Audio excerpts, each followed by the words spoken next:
She promised to be nice if we let her come. 'Cause when we don't let her come, she comes anyway, and then she cackles and she shoots fireballs, and we don't want any of that this weekend. No, none of that. This witch has promised to be nice, so everyone just keep that in mind. So with your functioning brain, you've decided to trust the Wicked Witch? I think it's time to turn it over to Mr. Ryan J. Aw, thanks, friends. How's it going? Oh, How's everybody doing here this weekend? It's so good to see everyone. I'm Ryan J. I'm a nationally syndicated film critic, Oz historian, and I am thrilled to be here as your host this weekend with my co-host Toto. Say hi, Toto. Toto, talk. Well, not always. Anyway, and this is Tori Calamito of the Oz Vlog, also an Oz historian. She's our co-host this weekend. Say hi, Tori. Good morning, everyone. Talk. That works a lot better. Chesterton is back. Oz is back in Chesterton. Let's hear it for that. The first live Oz event after a very difficult year that we've all experienced. Thank you so much for coming out this weekend for a safe and festive experience. 11 a.m. in addition to all the wonderful vendors of Oz, we are going to be joined via Zoom from New York City's cast right now, where they're deep diving into their first seasons of the original Wizard of Oz book and film adaptations of Oz. Next at noon, we have the Oz Collector featuring Walter Kruger, and slides of his amazing Wizard of Oz collection is the largest documented collection in the world. yes, and then at 1 p.m., Emma Ridley, who played Ozma in the 1985 Disney cult classic Return to Oz, is here representing Ozma and the Queen of Oz. She will be sharing her stories of behind the scenes making the film, wearing the ruby slippers in the Emerald City on that film set. She will also be available for autographs and photo opportunities. Then at 2 p.m., join us for an interview with Tom Hutchinson, creator and artist behind the Legends of Oz graphic novel series. At 2:30, we're joined by Robert Scher. Robert's from New York City. He's a seven-time Grammy-nominated producer. He produced the CD recording of The Wizard of Oz at Madison Square Garden. Pretty amazing, right? Then at 3 p.m., join us for a Wizard of Oz music concert featuring songs from all kinds of Oz productions, and that's going to include David Dykett on the piano right there. I'll be singing a few songs, and then Anthony Whitaker is going to be joining us as well. That'll be fun, and Anthony is relatively local from the Chicago area and has been to Chesterton many times before. And then at 4 o'clock. At 4 o'clock, join us for Michael Seward as he presents his presentation about his amazing friendship with Munchkin Margaret Pellegrini. He's going to show amazing personally owned items of hers, costumes. It's going to be a really fantastic presentation, so check that out at 4 p.m. Zoe O'Haley Byrne and her Spirit of Oz is here, and I love them, you love them. They are so much fun. It's like getting to jump into the movie. So without further ado, please characters, take it away. Oh, just like I remember. Ha ho ho ho, and a couple of tra-la-las. That's how we laugh the day away in the merry old land of Oz.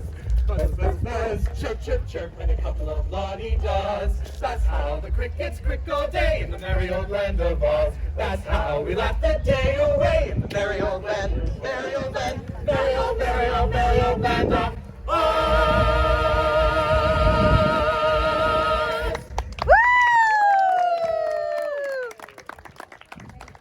Our program begins with MK Schrader and Tara Farrow, hosts of Down the Yellow Brick Pod. It's an Ozzy podcast that in its first 2 seasons deep dives into the original book and major films.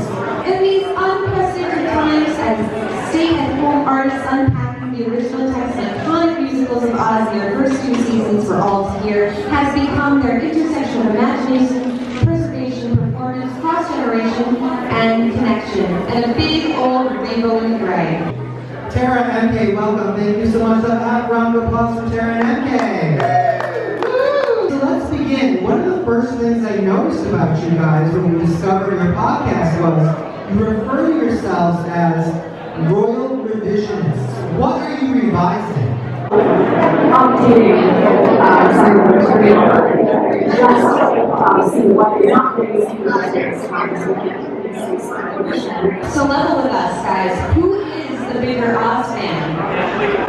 Oh, yeah, throwing it down. I think we have covered different areas of Sir, the I heard out really good movie. I will say that. It seems like we have a different journey that we thought. Because I can't let this go by without asking, because Ray Bolger is my boyfriend, and the fact that he wants to see him for me is really disturbing. So, first of all, how dare you? But tell me why he appealed to you so much in that role. I think I had a crush on him as a child.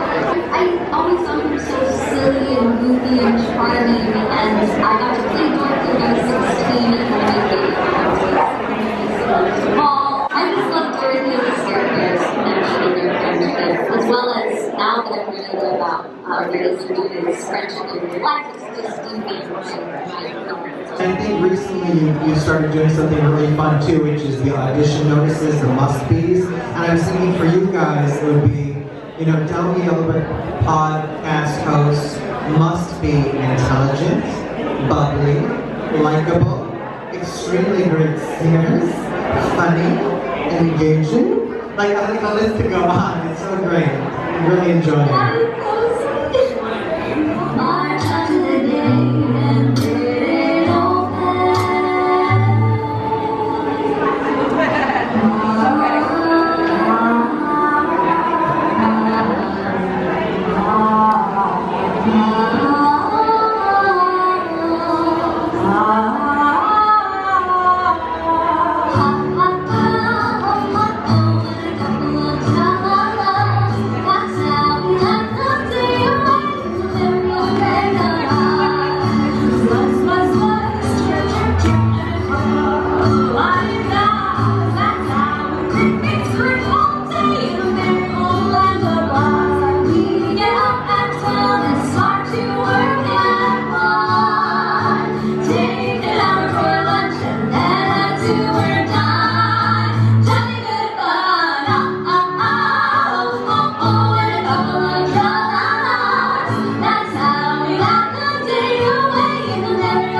Yes, your Instagram is a fantastic continuation, visual scrapbook for the podcast. Down the Yellow Brick Pod on Instagram. I have these little yellow flyers you can pick up if you'd like more information about them and to learn how to join and become one of their patrons. And we will have first spend of the weekend and get special perks as well. So check us out for that.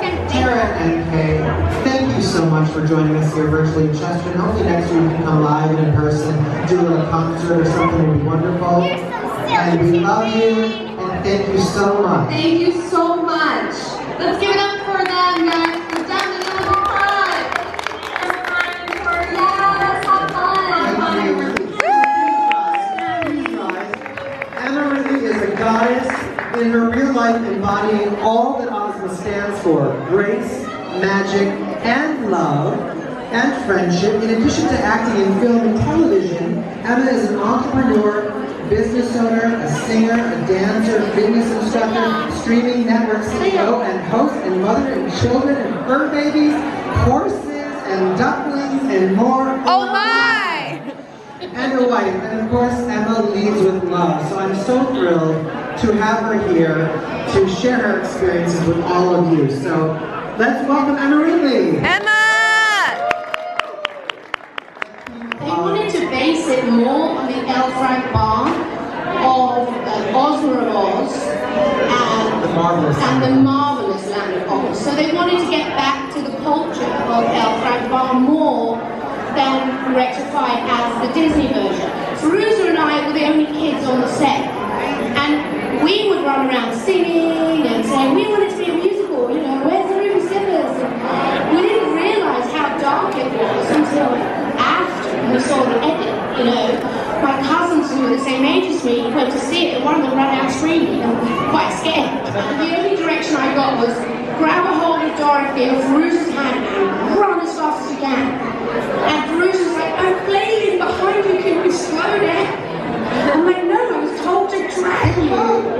But it was such a magical moment for me because just like Maroon, you know, a lot bigger than this, and loads of people, everyone went, it was silence, you know, and then you hear Jack Pumpkinhead, Mom, and offset, he was, you know, 7 feet tall and a big string bean and a really fun person, and he, you know, in the lunch queue, in the dinner queue, hey Mom, you know, I was his mom.